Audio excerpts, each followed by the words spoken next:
Ladies and gentlemen, we are thrilled to have you here tonight for our celebration of our 52nd anniversary of independence and 23rd of liberation.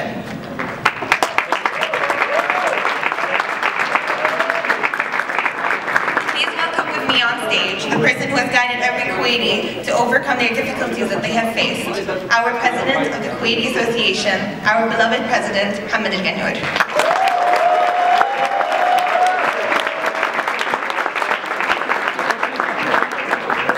Thank you, Razan, and thanks everyone for coming. I honestly didn't expect so many people to come here.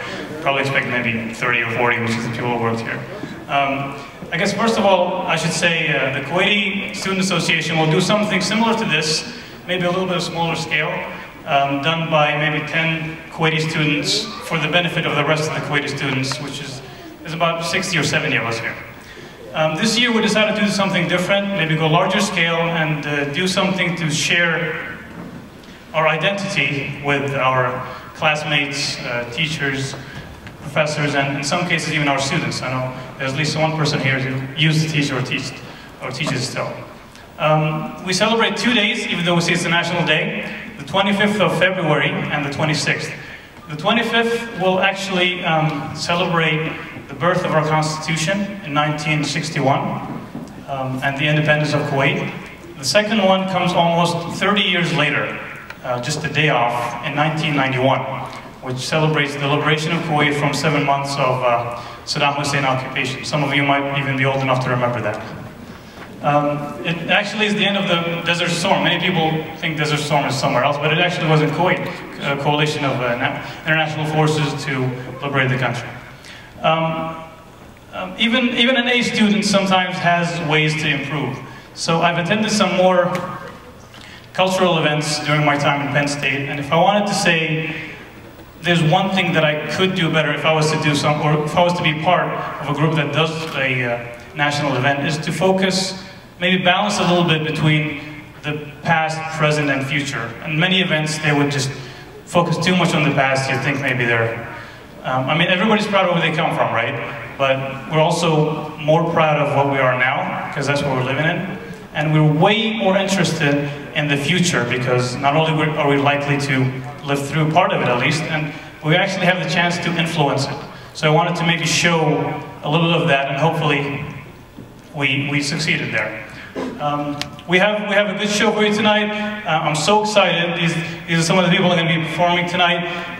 I mean, you wouldn't know it. They're all, I think everybody of them is an engineering student, so we do have a right side of our brain. We use it sometimes. It does exist. I do want to thank also the AE faculty and students, because God knows we have, I think, 20 exams and 5 projects due tomorrow, so thank you all for coming. The show includes a dancing performance. It's a old victory dance. It's led by my friend, Pedro Nauer, who's an industrial engineering senior. He's going to graduate this semester. The show also includes another one of my best friends since I came here, Abdullah Kandiri, who's in nuclear engineering senior as well. He's graduating this semester. We also have a presentation from someone I was lucky to be a student of last semester, who has a high-rise high-rise tower building in Kuwait, which actually hosts the organization that sends most of us here on a scholarship, Reggie Aviles.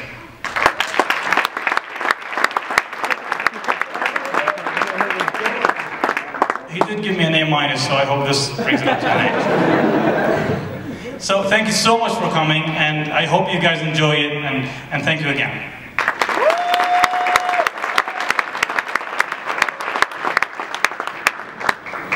The roots of our young country has extended through 3 great centuries of strong will and hard work. It began with different Arabic tribes immigrating from the deserted areas into the coastal areas.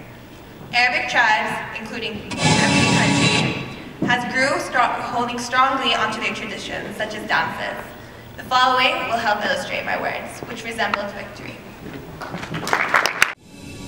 Kuwait's strategic location has played a significant role since ancient times in maritime and international trade over the centuries. Archaeological finds dating back to the Mesolithic age attest to the fact that Kuwait was one of the oldest regions inhabited by man in the ancient age. The advent of Islam and the period of Portuguese, Dutch and British presence followed. Kuwait's emergence and existence as an independent political entity dates back to as early as 1630. In about 1756, the Kuwaitis elected Sabah bin Jabir as the Emir of Kuwait to administer justice and the affairs of the town. Under the Al Sabah's stable rule, Kuwait transformed into a prosperous and influential independent country.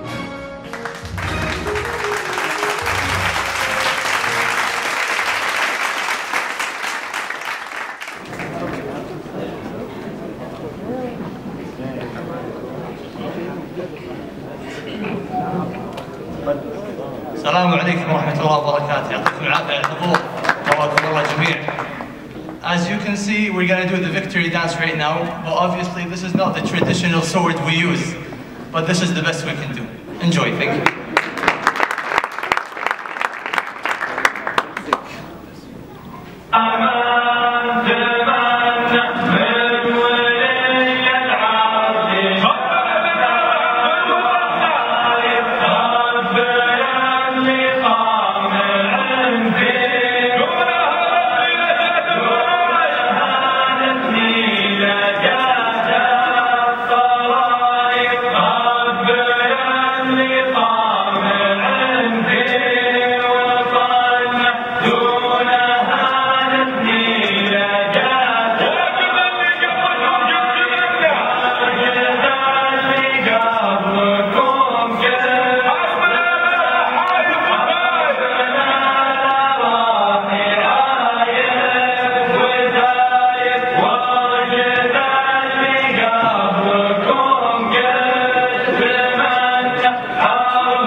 Thank you all, and sorry for the inconvenience.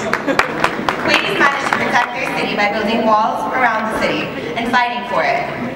Until that day, when the severity of the country was in serious, serious threat.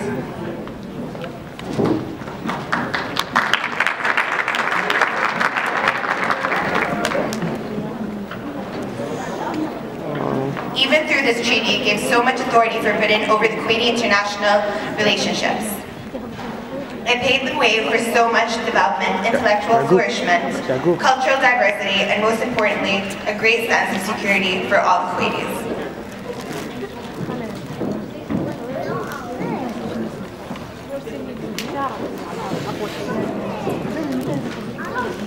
Our armies are wonderful. We're running short on weapons and supplies. We need more.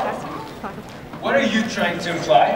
Raise the taxes! Raise the taxes! That's insane! Haven't you seen how the trade has been badly influenced over the last couple of years? We can certainly not afford to raise any more taxes. Weapons? Money? Is that all you care about? How about food for the people? You're just being selfish. This is outrageous! We need to fix our priorities. The people are the most important thing. You're all short-sighted and ignorant! No, you just have to focus on... Calm down! Let's just think this through. During this period of time, Kuwaitis had to think together on decisions that they had to make. The Sheikh Tariq al-Sabah took his people to have some advice, and this is how decisions were made before the establishment of the Kuwaiti Parliament. The war is costing us a lot, and our country is in great danger. We need to have more independent alliance. Perhaps we could consider the British defense offer.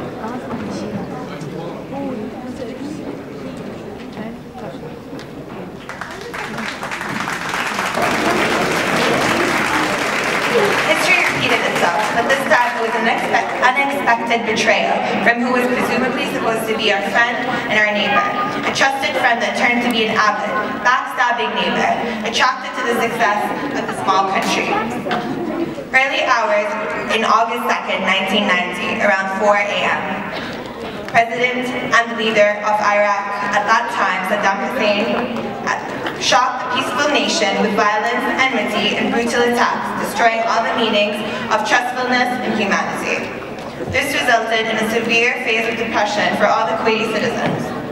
This video may be a small portion and reflection of what occurred at that time, and no words can explain the deep, deep pain that Kuwaitis went through that time.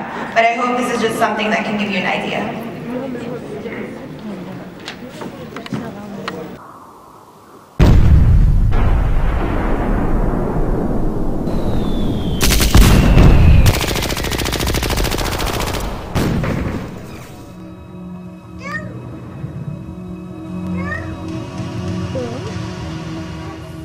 منو؟ عراقي. شنو عنده؟ At 2 a.m. local time, Iraqi troops crossed the eastern border of Kuwait. Iraq has moved into Kuwait with more than 100,000 troops. President Saddam Hussein commands over 1 million combat-tested troops.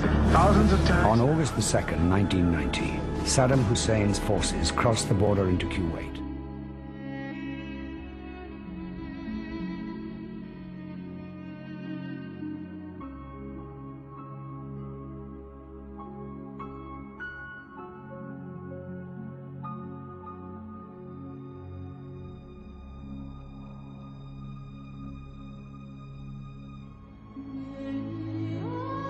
This will not stand. This will not stand, this aggression against Kuwait. Within hours, one of the biggest deployments of troops since World War II was underway.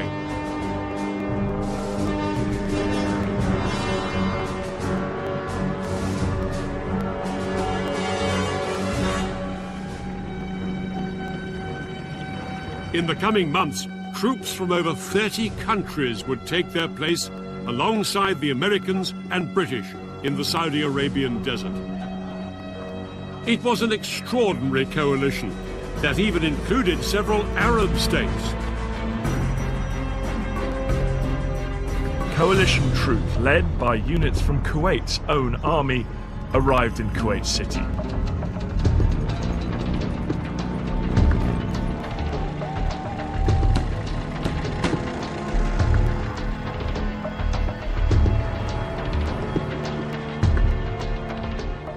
The streets soon filled with vehicles as people celebrated the end of the Iraqi occupation. وضاءة من جديد. صوت يجابر، صوت يجابر من على سلم الطائرة ينزل إلى أرض الوطن، ومرة أخرى تشرق شمس الكويت وضاءة من جديد، تبشر بشمس الحرية على ربوع الكويت.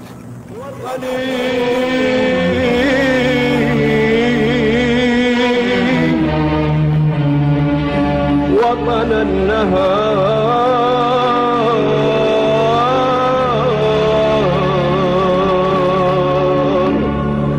انت النهار يا وطني.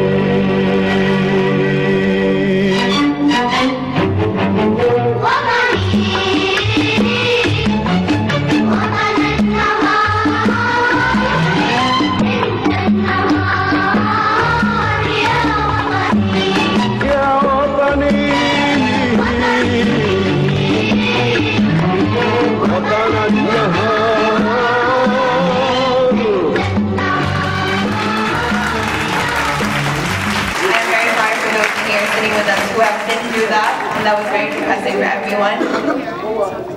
What we have right now is, during that war, in the Gulf War, Iraqis did not let the Kuwaitis sing or make songs about national days or about Kuwait, and no records or tapes were allowed to be played.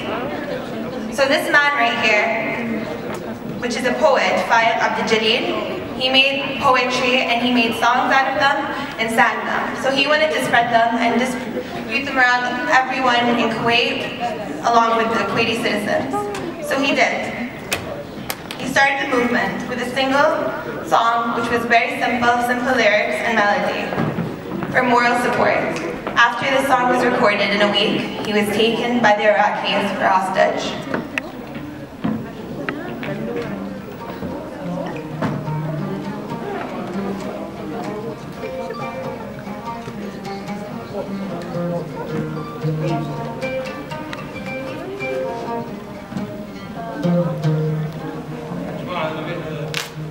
أغنية بسيطة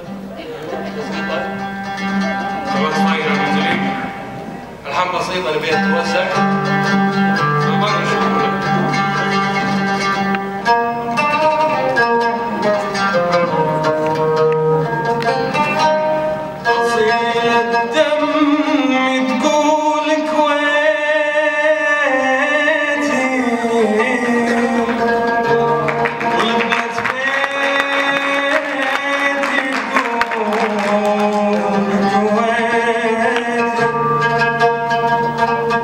فصيلة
نعيش كويتي.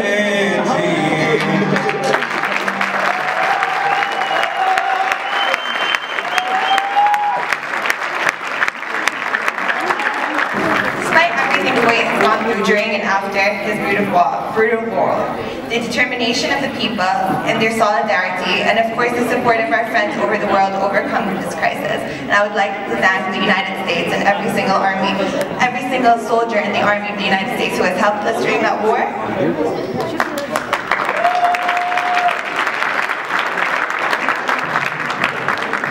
Here we are today, where Kuwait is more prosperous and developed as a country. Joining us today to tell us more about the arts and architecture of Kuwait, and specifically speaking about the Bab-Aid Tower, a person who has planned and sketched himself. Please welcome our special guest for the night to share his own experiences with you, Reggie.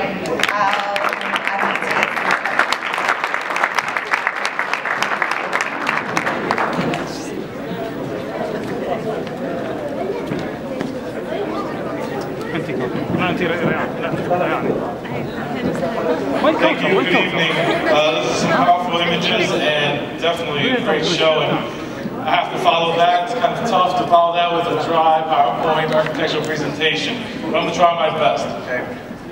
So, one of the things that I'm proud of is being part of the movement of the nation moving forward of Kuwait.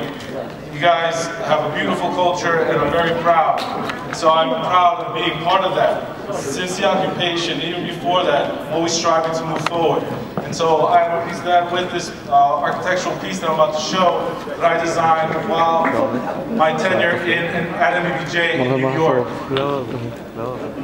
So one of the design philosophies that we had for our tower, and I'm not going to read everything here, but that we knew that this was a notable world-class city and we wanted to make it proud, obviously. And we also thought that we wanted to be in harmony with the environment, which is very important for us as well. So this is the billboard that was at the site. This is a project named the Al-Babtain Cultural Waft Tower. This was our client, Abdul Aziz Saud Al-Babtain. And this was the firm NBBJ that I worked for as I designed the tower, and Gulf Consult, which was the local architects that we worked with. So as you can see here in the site, in the aerial where our site was, sorry I don't have a point here, but the little green area right there was where the site of the building was going to be.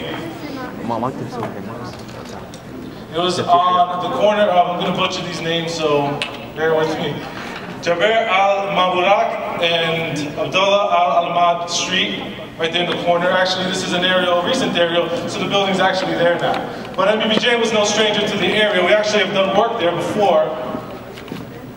To the east, there was the Dasman Diabetes Institute. So this was a work of our firm MBBJ out of the Columbus, Ohio office. So as far as the design philosophy, as I mentioned, one of the things that we wanted to look into was, architectural standouts, but also what made Kuwait Kuwait.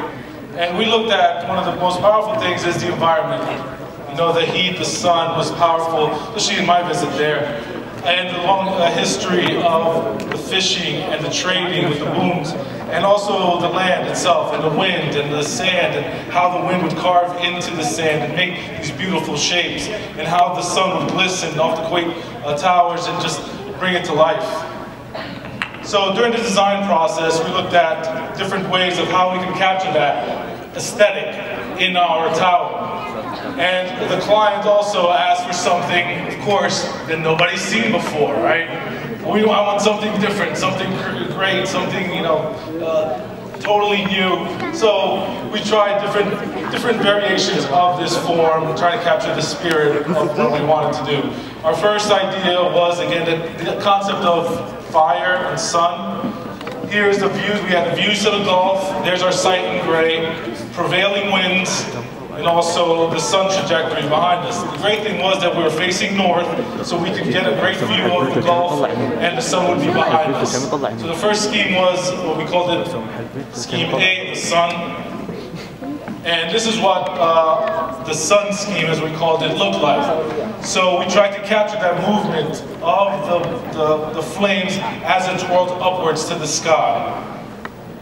Our second one was water. Okay, you know, water is such an important part, especially of the history with the fishing, the pearls, and the trading, and also the Gulf being right there, and the great views of the Gulf. So we wanted to basically capture that essence of water. And this was the one trying to capture the fractal qualities of the water as the sun caught it just in the right glimpses, and you could see that little shimmer. The last one was the wind. And like as I mentioned, how it carves into the sand and creates these beautiful shapes. So this was the wind tower, as we called it, and with this beautiful cascading leaning back towards the top of the tower. And we also actually thought about putting wind turbines in the tower to capture some of that energy. So these were the three schemes that we had: the sun, the water, and the winds. But the client, Abdulaziz Al-Babtain, was not too excited about our direction. He basically was like, you know, I don't really like that. That's not really what I had in mind. He says, this is what I have in mind. Go back. The palm tree. So, as a designer, you're thinking, oh, a palm tree. Oh, what about the palm tree? You know, could you elaborate? What is it that you find fascinating about the palm tree? And he simply said, the palm tree is beautiful, for one. Two, it provides shade. Okay, in this kind of climate, you know how shade is a beautiful thing. And also, the dates. Okay, collect the dates, eat the dates. Even if the palm tree dies, the dates fall off. Produces new palm trees. So very important to me. So how do we go from this and capturing the essence of a palm tree? How do we make that into a building? How do we do a palm tree building? So why do I show this picture? Why do I show a picture of a basket? This is a Lonenberger basket. Anybody familiar with Lonenberger baskets? If you're from Pennsylvania, you are, okay, because they're rave, okay? Very expensive, but this is an example of how you go from an object to a building. This is an actual building in Ohio. This is the Lonenberger headquarters. And if you don't believe me, look, that's the aerial view of it. If you think I just photoshopped that, I did not. Okay, this is the actual building. So this is something that we did not want to do. We did not want to basically produce a building that looked like a palm tree. There's some things though of the palm tree that we did like and that we did want to incorporate. One was the movement of the fronds. Okay, it had a lot of character. We loved how the motion of it, even in the wind, how it moved. It was beautiful. This is a preliminary sketch done by John Schluter in our office that kind of tried to capture that essence. As you can see, the front really had like a leaf on front of the building. And so it wasn't exactly what we were looking for as I directed him to catch the movement of the fronds. And also the shading that it provides. We loved how the light would come through the fronds and create this beautiful texture. So this is, at the end, the overall design that we came up with, trying to capture the movement of the fronds and basically the trunk in the middle of it. And as you can see how it flares out, trying to mimic the palm tree without looking like a palm tree. This is the back. More clearly you can see the movement on the back side here, on the southern side, where you can see all these elements moving back and forth and weaving in and out. One of the things we wanted to do also was continue the tower, make sure the tower came down to the ground as a palm tree would.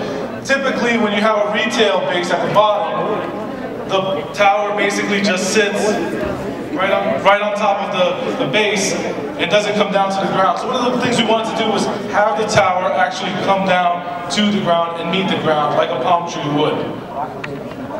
But we just didn't want it to be about the palm tree. So one of the things that inspired us was the idea of the oasis.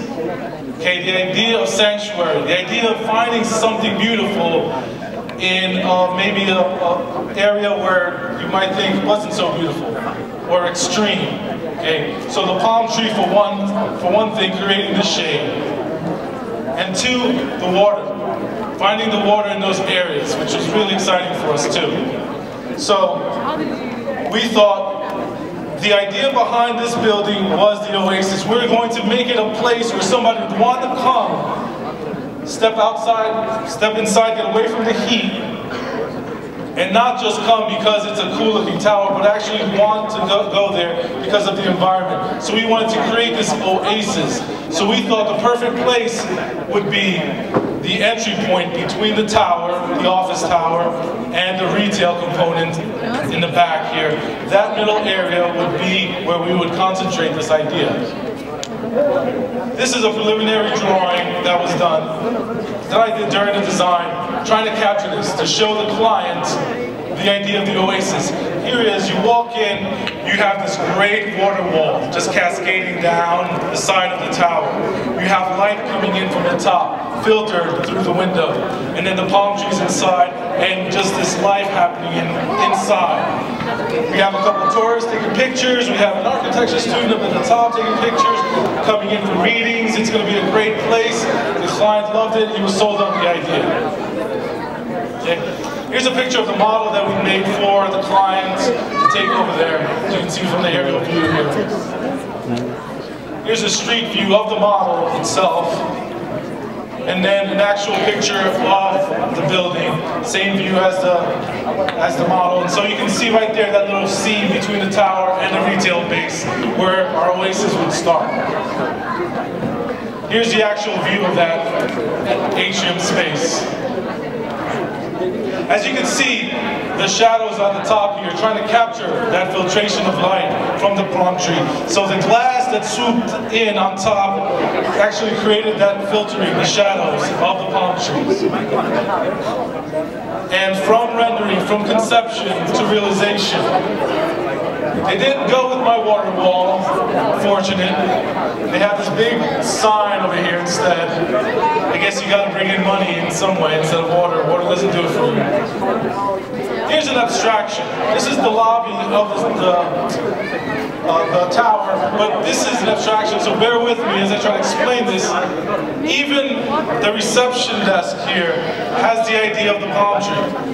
The solid mass behind it is the trunk of the palm tree, which then opens up to a canopy, lighter canopy, made of glass and light in this case, that represents the fronds that cover the overhead of the security guard that would be working the desk.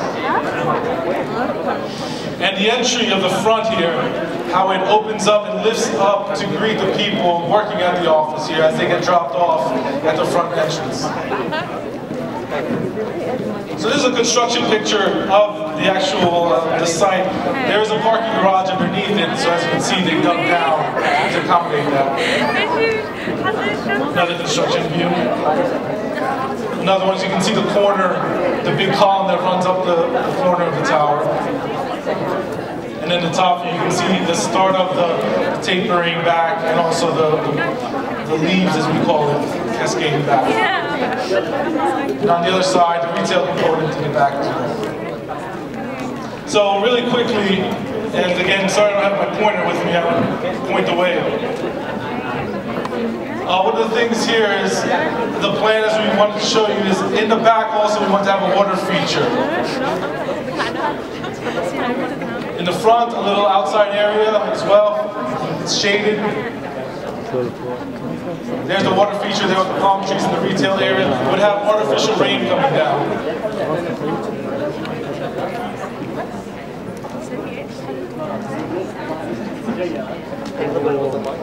And then the skylight in the back of the retail bar. Now, as far as the tower, when you look at the tower, you can see it's just full of elevators. At first, we thought maybe the client had some brother-in-law in the elevator business because he wanted all these elevators, but actually, it worked out because as you move upward, keep going. You can see the elevators go away and it opens it up, the floor plan, for the view out to the Persian Gulf. And as you can see, the tower starts moving backwards and cascading backwards.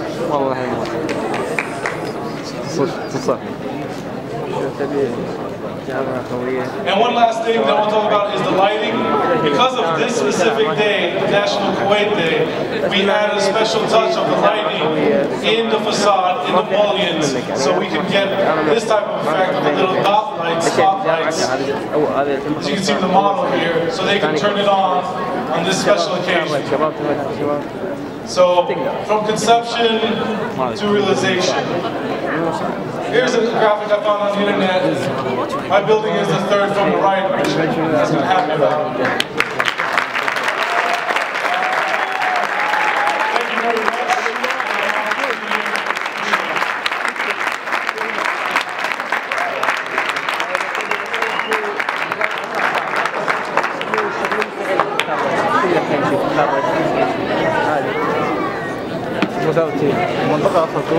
Thank you very much. Thank you for that wonderful presentation and speech. Right now, we will show you the fireworks that happened in Kuwait, which to today are the biggest fireworks in the world. The fireworks were there to celebrate the 50th anniversary of writing the Constitution of Kuwait. And along that, we have went through a really, really long journey, and I am very proud, as Mohammed Khaydoun, the President, has already said, we are proud of Kuwait today, and the modernized Kuwait, the developed country that it is.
all for coming this evening on a Sunday night with all the project presentations, homeworks, midterms, exams, and everything you guys have.